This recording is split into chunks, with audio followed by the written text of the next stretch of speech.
August 30th, 1929. At New London, Connecticut, 26 men test the Momsen lung to exit an intentionally bottomed submarine.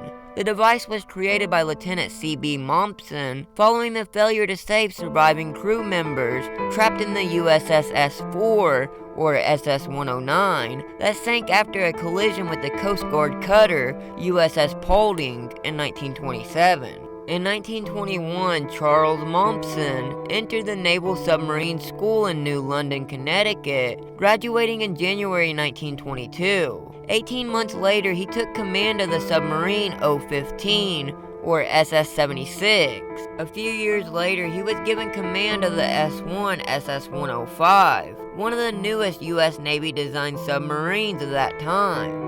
It was aboard the S-1 that Momsen's attention became drawn to the urgent need for a way to rescue trapped submariners. On September 25, 1925, the S-1's sister ship, the S-51 SS-162, collided with the freighter City of Rome in the vicinity of Block Island and sank in 130 feet of water. Momsen was ordered to take the S-1 to search for the crippled submarine. S-1 found the oil slick marking the spot where the S-51 had sunk, but without any sonar, there was no way for his crew to locate her on the bottom of the ocean, nor was there a way for the trapped crewmen to escape. So Momsen took it into his own hands and began to look for ways to rescue submariners. He conceived a diving bell, which could be lowered to a submarine in distress, made it to an escape hatch, and opened to allow the trapped submariners to climb in. A watertight seal to the submarine could be achieved by placing a rubber gasket around the diving bell's bottom and reducing the air pressure once the bell was over the escape hatch. Then the hatch could be opened and the trapped submariners could climb aboard. Momsen diagrammed his ideal and sent it up the chain of command. He waited more than a year for a response, heard nothing, and concluded that there must have been something technically wrong with the concept. Momsen's next tour of duty took him to the submarine division of the Bureau of Construction and Repair. Shortly after he reported aboard, he came across his diving bell drawings. They had been disapproved as impractical. He stated his case again, but to no avail. Shortly thereafter, in December 1927, another submarine, the S4 SS-109, sank off Cape Cod. All 40 of her crew died. And to make a sad situation even worse, 6 sailors survived 3 days in the forward torpedo room, but unfortunately had no way to escape.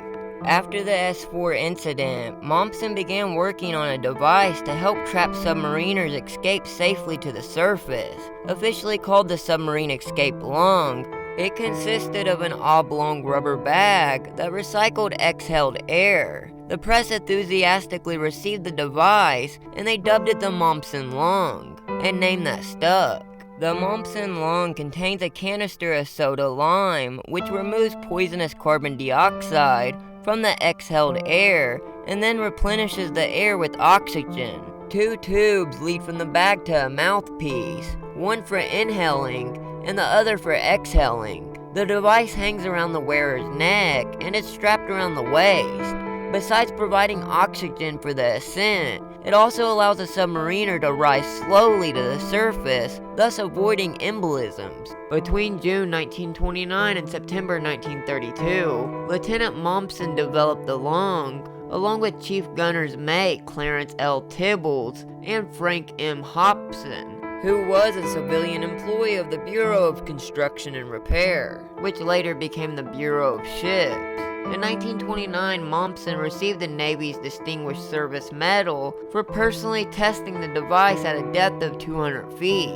The Momsen lung saved its first lives in October 1944 when 8 submariners used it to reach the surface after the tank SS-306 sank in 180 feet of water in the East China Sea. The Momsen lung was eventually supplemented by the Stank hood and free ascent techniques. The first photo in the video was of V5 crewman A.L. Rosencotter as he exits the submarine's forward escape trunk, wearing a Momsen lung during the submarine's sea trials in July 1930. So now you know what happened on